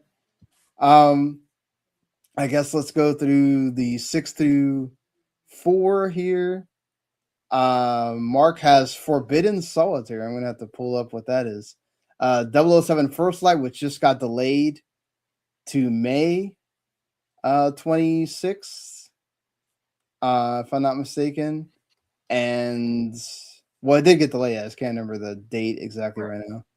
And also, he has Diablo 4 Lord of Hatred, the expansion. That's just number 4. So, what's your number 6 through 4? So Pragmata is at the 6th spot for me. Comes out on April 24th. Again, people have said really good things about the demo. I still need to get my hands on it and try it out as well. It's one of those that it went from, is this game even real? Is it ever coming out? It was known for the haha Game Awards. Was just the Forbidden Solitaire. Yeah, it's Forbidden Solitaire. Yeah. Hey, so look! I mean, look, another one of these things where like indies like doing crazy stuff. Absolutely. Like, who would have thought? We have like Sega CD stuff going on with us. Yeah, right. Like, all right, add this to my list because I was gonna say it's like Inception and all these different games, and yeah, you never know. Some of these games are really fun. But anyways, like Pragmata was just the joke every year during Summer Game Fest. So that we delayed it and we'll have the little robot girl do the funny note or whatever. But now it's looking more and more like it's a real game and people are excited about it and combat looks interesting. So that's number 6 for me. Number 5 is only number 5 because I'm still unsure if it comes out. Fingers crossed, no release date, but Super Meat Boy 3D. Give this to me right now. I was wondering where this is going to be on your list. It looks so good. Now, obviously, when they did the procedurally generated Super Meat Boy game, that was a big disappointment because they lost the feeling of how good Super Meat Boy was because every level was just built perfect. And then they added it. It was like, well, here's a bunch of just challenges that you have to go through. And then you never got into that rhythm. But now you add this into the 3D space. It looks like they're kind of going back to the old school feel of Super Meat Boy, which is just go out there and try again and just make the level as red as possible because you're going to die a lot. And the physics are going to be even more crazy. Oh, they're going to be 3D, just absolutely nuts. Like, just watching this trailer has me so excited even more. Again, would be even higher up on my list if I knew it was coming out this year. I believe it will be, but I just don't have a date yet. But as you see from this trailer, I have so much of this game already done. So very excited for Super Meat Boy 3D. And then I'll just quickly with number 4, Wolverine for me as well. Don't know a ton about the game, but it's Insomniac. Give it to me. I'm ready to go. Number 6 for me is Replaced. Been waiting for this game for years now. Looks good. It looks so freaking good. Talk about like that. The Pixar is just amazing on it, and I'm just excited to play this thing. Mm-hmm. At this point, Adventure number 5 is Adventures of Elliot: The Millennium Tales. Look, I'm at the point with anything this Octopath Traveler team does. Sign me up. Yeah, like we all have those people. It's fine. Like, I mean, I played the demo and I really liked it. Which you could play that on Switch too if you have that. Rub it in. I'm not trying to rub it. I'm just saying, like it. You're fine. It's their take on an action RPG, like a Zelda-like, but with their HD 2D, and it plays awesome. And I'm excited to kind of just play more of it and explore and find all the treasure chests and do all that stuff. See what the story's going to be about. Like, yeah, I'm sold on it. And every time they do one of these things, even Triangle Strategy, which wound up not being like a big hit for them, I really liked. That was sort of their kind of like, going doing their Final Fantasy Tactics Man, thing. the So fact that every old school RPG has not re-released their old Super Nintendo game in this art style blows my mind. yeah, I mean, Square Enix can just do that with the Final Fantasies if they want, if they ever get into the. Yeah. But like again, Capcom dominates my list. But Breath of Fire in that form would be Oh man, so good. Capcom, stop! Like, if Please? there's ever a time where you're Like again, I don't want to like rag on you because you've been doing so good for so many years. yeah, But Breath of Fire in the 2D 3D style, yeah, you got to do it, man. lock it in. Number 4 for me is a game I'm sure is going to be your number 1. Never heard of it. It is, Resident Evil 4 or Resident Evil Requiem, Resident Evil 9, in quotations. By the way, what my cheaters to make the 9 a backwards Q? Right, we were all trying to figure out how to put an IX into a name and how that was all going to fit. Because that's exactly what happened with Biohazard and Village. And Village, right? Yeah. And then they went, no, we're not doing the Roman numerals. We're doing a 9 where the Q is supposed to be because we're cool. Hey, but that's cool. I'm glad that they figured out how to make that. I agree. Yeah. We'll talk about it in a minute. Mark has Star Trek Voyager Across the Unknown. That is an indie Star Trek game that I've seen a few times. Looks pretty cool. Bloodstain, The Scarlet Engagement. That's the second Bloodstain game, with, of course, Castlevania inspired, is his number 2. And Resident Evil Requiem is his number 1. What's his number 2? The Bloodstain Scarlet Engagement. That's number 2. I got you. Yeah. For me, my number 3, I can't help myself. Grand Theft Auto 6. I do believe it'll come out. I did put it at 3 again for the same reason. Super Meat Boy. Does it come out? We will see. Number 2 for me is because it should have been out already last year. It should have already been talked about last week because it would have made my game of the year list somewhere because it looks so good. Mina the Hollower. Yes. Yacht Club. Yeah. Cook, man. Like, did I want to play it on Halloween? Absolutely. Make sure the game is set and ready to go. I trust that group 1000%. But that game looks so good. I'm still sad that they didn't go, all right, we delayed it to here. So obviously it feels like there's a little bit more wrong with the game than they were hoping. But that has to come out this year because they were so close to release before they pushed it back. But again, that old school Game Boy style from the guys that made Shovel Knight, and very, very excited to see what they can do with this game. So easily my number 2, and you nailed it. Resident Evil Requiem is my most anticipated game this year. Comes out on my birthday. Go back to Raccoon City after the bombing, which is going to be so cool. I know everyone's excited Leon came back. That's fine. But that only becomes fine if he has scenes where he's like, I remember this, right? Like this crazy stuff. And I'm sure there's going to be even more surprises down the line. It's just so interesting that the way we talked about what we thought 9 was going to be with what they set up at the end of Village. And it doesn't seem like they're doing that at all. So it's making it really feel like 10 is going to be that over the top. Resident Evil, let's not talk about Resident Evil 6, but it'll be like Resident Evil 6 where there's just so much story and so many different characters. I do like this from what we've seen where you're going to have the 2 different characters and they're going to play 2 different ways.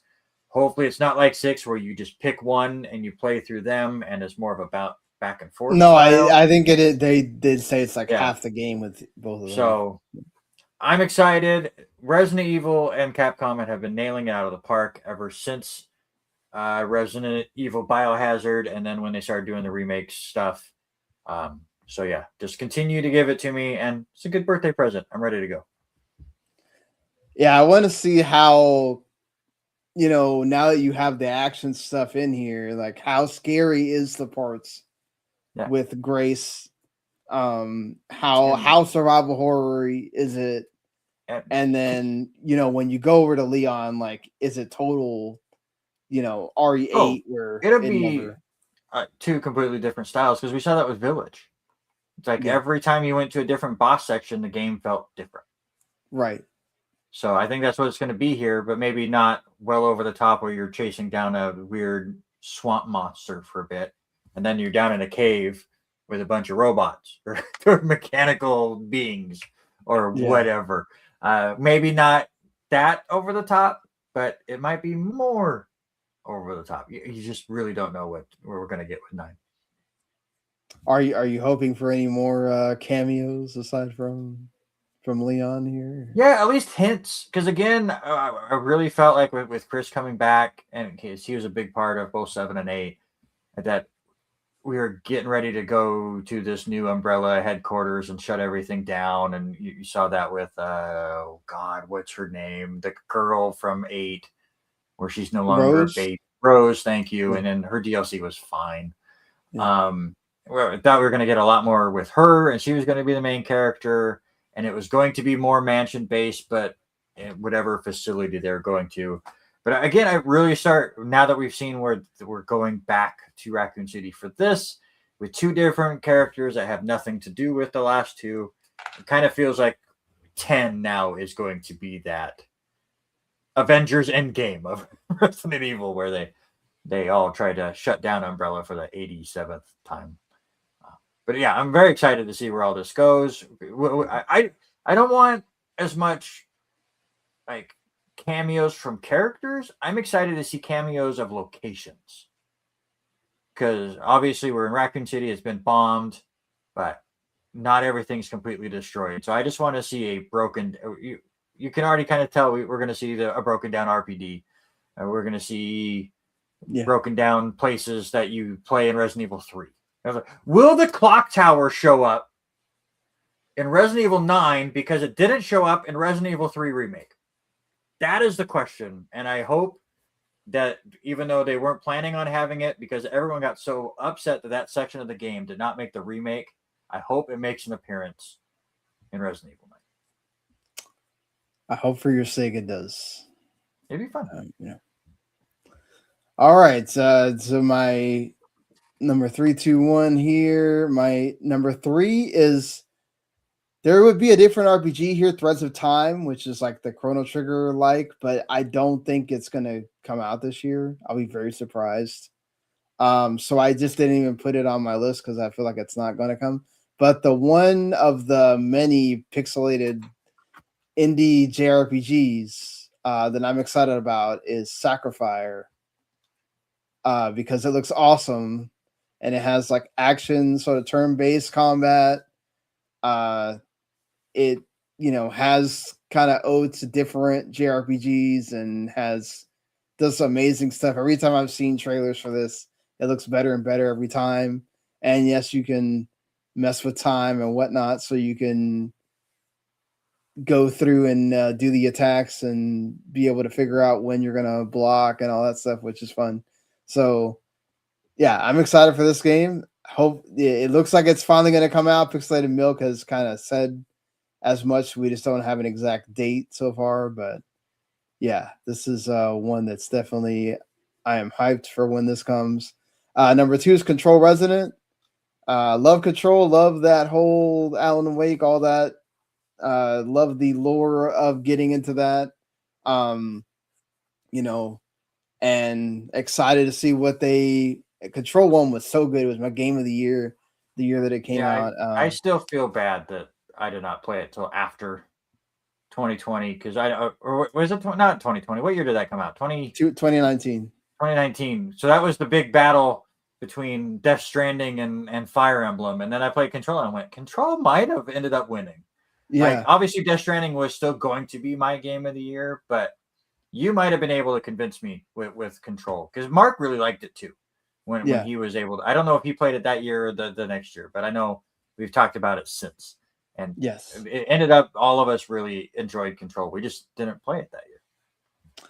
True. And my number 1, just because of where it's based, Grand Theft Auto 6. Yeah. It being set here where I live and getting to see all of the stuff and just, I'm not a Grand Theft Auto guy at all. If it was not based in Vice City, I probably would not care. I have not even played 5 ever. wild. But like Wes even said he You know. never played 5, and I'm like, Yeah. it still semi holds up. I played it like a year and a half ago. Yeah. Not all the way through, but I played a bit of it, and I it would have held to up. find Like, time to be able to do that, and it's so hard. well, you're not right going to now. find time in February, that's for sure. Yeah, definitely not. February's got way too much stuff going on. But yeah, look, I'm sure that it's, hopefully y'all listening, y'all watching later, you have your favorite games that you're most looking forward to. You can let us know in the comments. I'm sure you ask the next person. I'm sure if I ask all the Outer Haven folks to bring me their top 10s, it all look different because there's just that many different games, and that's great about the industry as far as that goes. Like, AAA is in the spot that it's in, but we have so many like double A's indies that it's a great time to have that be happening right now in the space. So that's pretty great. Yeah, that's pretty much it for the next week. We'll have a regular episode with news again, because I imagine there's going to be we'll be coming out of CES, so I imagine there'll be news and more kind of like things that we're already getting, like game announcements and stuff looking forward to this year. So it feels like we're going to start coming back to this is going to be a regular week, and we're going to be doing the regular things. I will have I don't know, does that game come out before the next episode? It comes out that day, so I might be getting to talk about Big Hops, which is a platformer where you play as a frog. Oh yeah, that's the one they used. I showed it. I'm probably going to be reviewing that, so I will have thoughts on Big Hops for the next episode. But as far as games that come out this week, there is some. It's not like next week is when it really starts to kick off. Like there's something constantly. But like today, Dune Crawl came out, which is like a 1 to 4 player isometric. You literally on top of this like spider looking thing, and they can all kind of like shoot each other off of it, and then you also have to kind of like resource gather and that kind of thing. Also got you get the Star Rupture, which is going to early access. That's sort of like a survival crafts kind of game that is getting a lot of attention right now from those kind of folks. Cozy Caravan is one of those cozy games that's getting a lot of attention right now as well. Pathologic 3 also comes out on the 9th. It's crazy that there's been that many Pathologic games at this point. And then also Code Violet, which got some crap for AI, but that's sort of like the big 3D like action game that comes out on the 10th.